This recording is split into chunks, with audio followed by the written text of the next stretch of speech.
As 2023 comes to a close, I thought it would be a good idea to look back on the characters we got this year, hand out some awards for them. I did something quite similar last year. This year, however, we don't have that many characters. Just these first 3 lines here, from Navia to Yao Yao. These are the characters we got this year, compared to 2022, where we had 17 units, and also 17 in 2021. It just kind of felt like we had more than 9 5-stars for the entire year, but it makes sense since we usually get 1 new 5-star per patch. Last year, I had several different categories currently on screen. Also, please do keep in mind, this is purely just my own opinion. Feel free to get absolutely furious in the comments down below. Like last time, we're gonna have 1 to 2 runner-ups and a winner for each category. Starting with the fun award, just characters I think that are really fun to play. This first one might already be a little divisive, but I'm gonna say Neuvillette is our first runner-up here. I just really like beam attacks in general. Like in any game I'm playing, if there's a beam attack, I'm all for it. Power wash simulator, sure. I never got into the absolutely crazy thing where you like increase your mouse sensitivity and do this. You can probably hear my mouse going insane on my mouse pad, but I feel like that would probably give some people seizures, and that looks a lot less fun anyway, but I digress. Runner-up fun character, Neuvillette. Second runner-up is wriothesley. I really love melee catalyst users. If I remember right, Hazo actually was at least a runner-up in the fun award last year, so I guess it kind of makes sense. Winner of the fun award though, I gotta give to Navia, which is actually kind of insane because she's a Claymore user and I don't like Claymore users, but the setup and getting everything right to do a nice big nuke with her is so satisfying. I'm also a bit of a sucker for big numbers, and also, though you'd probably never actually use her charge attack, she's the first 5-star Beyblader, so I just had to give it to her. Next up, again, very subjective, but we have the design award. The designs this year, while all good, I feel like none of them particularly stand out. They're all pretty safe and pretty standard. For runner-up, I'm actually gonna give it to Baiju. Talking about design, I guess, he didn't really come out in 2023 because he's been here since the beginning in the pharmacy, so feels a little weird to give him the 2023 award, but he was a playable character this year, so what more can I really say? He has a snake as a necklace. That is definitely something. I'm also gonna have to give this award to Navia. I promise it's not just recency bias or anything. I've loved this color scheme forever, white, black, and gold. I just really love those colors. Bonus points if you have her signature weapon, which is also, in my opinion, just a masterpiece of design. So congrats Navia to winning the second award. For the next award, we have characters who came out this month. I'm just kidding. Next, we're looking at the skills award, which is basically just taking the normal attack, elemental skill, and elemental burst, and putting them in a vacuum. Starting with normal attack, irrespective of the rest of their kit. Like Navia would never win this skill because her basic attack is just some standard Claymore attacks.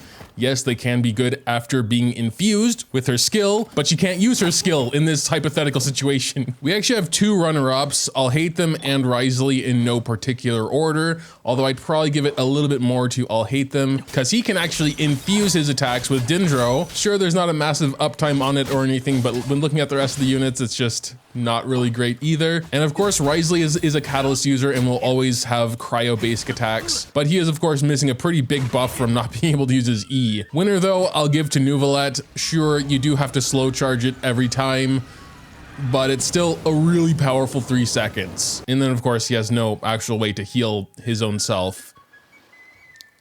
Why am I keeping this award? I had a very hard time with elemental skill because there are a surprising number of characters released this year that would be kind of still good with just their skill. Baiju would still be an amazing healer. Navia would still be a good DPS. Mika would still be a pretty solid support. Like his huge attack speed boost is just on his skill. But since Timp wanted Kirara to win something, we'll give this one to Kirara. She transforms into a box and can climb mountains. What more can you ask for from a skill, literally? Giving an award for the burst is actually harder for the opposite reason. I was gonna give it to Furina, but without her elemental skill, you can't get the fanfare / damage buff very easily. I guess wriothesley's at least is sort of separated from the rest of his kit, so there won't even be a runner-up for this section. I'm just gonna give it to wriothesley. Next up, we have the Innovation Award. Which characters did Genshin do something totally different with, and or have interesting mechanics that just separate them from the rest? I'd actually like to give the runner-up spot to Dia. I feel like Dia is a very unique character, actually, primarily with her damage mitigation abilities. We have plenty of characters like shielders who can protect you, but especially now with all the Fontaine characters, you don't necessarily only want to be protected. You just want to be able to take take damage, just less of it. And she really helps with that. I think her ultimate is also really unique in that you actually get more hits by spamming the attack button. The winner I'm gonna have to give to Charlotte. I don't think she's that amazing of a character or anything, but she actually interacts with a gadget in a pretty fun way. So we can take a photo here with her elemental skill. We are currently on fire, and it's not particularly pleasing to use, honestly, like in battle, but you have to admit it is very unique. Next up, we got a slightly less positive award, the niche award. Being niche isn't something that's necessarily bad. It just basically means master of one trade, jack of possibly many, but not as good. Again, for this award, we didn't have that many participants even. There are only a couple that come in mind, Kave being, I guess, our runner-up here. If you would use him, he would really only be in a bloom team.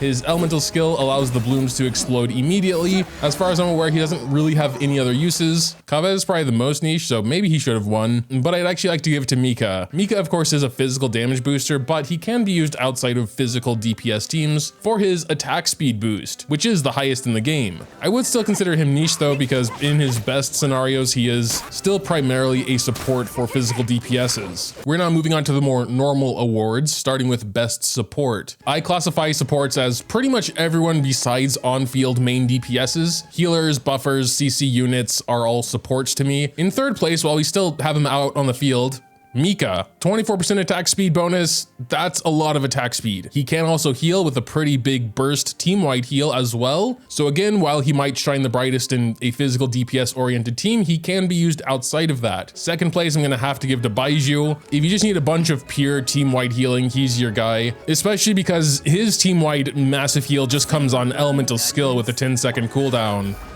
12k, there you go. There's not much else to say about Baiju, he's just an incredibly efficient healer. And number one best support, as a surprise to probably no one, obviously he's gotta go to Furina. She is actually capable of some really good damage herself, just with her little minions here. She can heal, though I usually don't get much use out of that. More importantly though, she buffs her team to high heavens via her burst and her fanfare stacks. She can also be a mostly off-field character, providing Hydra application, though not quite as much as like Yelan, but still enough for a lot of situations. Especially if you decide to run double Hydro, the extra Hydro she provides is still welcome. So this was a very easy one for me. I think Furina is an absolutely busted support, and being Fontaine's quote unquote Archon, it makes sense she'd be so good. On the other side of the coin, we have the main DPS award, also known as on-fielders, the ones that are on field for most of the time actually dealing the damage. We've gotten a lot of good main DPSs this year, so this was quite hard for me. I'd like to give the bronze medal to Wriothesley, especially with Furina being a character now, he can actually be a super amazing damage dealer. He is nice in general to pair with Furina as well, because he does change his own HP quite a lot, and he just has some really strong charge attacks. There's not too much to say about him. And I'm gonna give second place to Navia here. Of course, her nukes are really cool, but her basic attacks after doing a skill can actually do some really solid damage as well. And probably also not a huge surprise to many, I'm giving my boy Neuvillette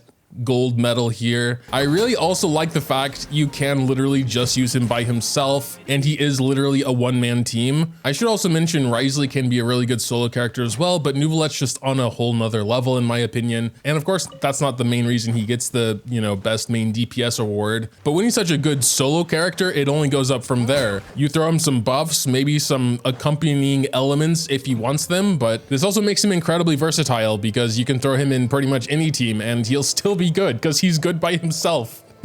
But yeah, of course his charge attack here being the main reason.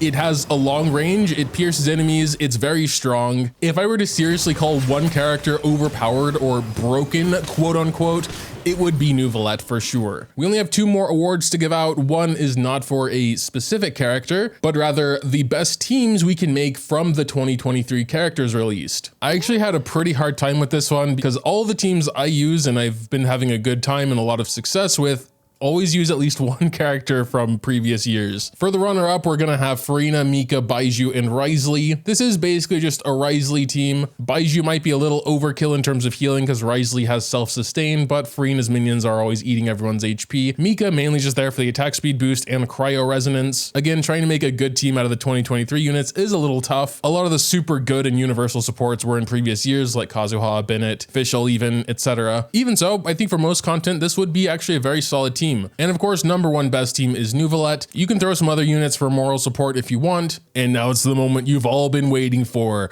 The best hero award. It's Furina. Of course it's Furina.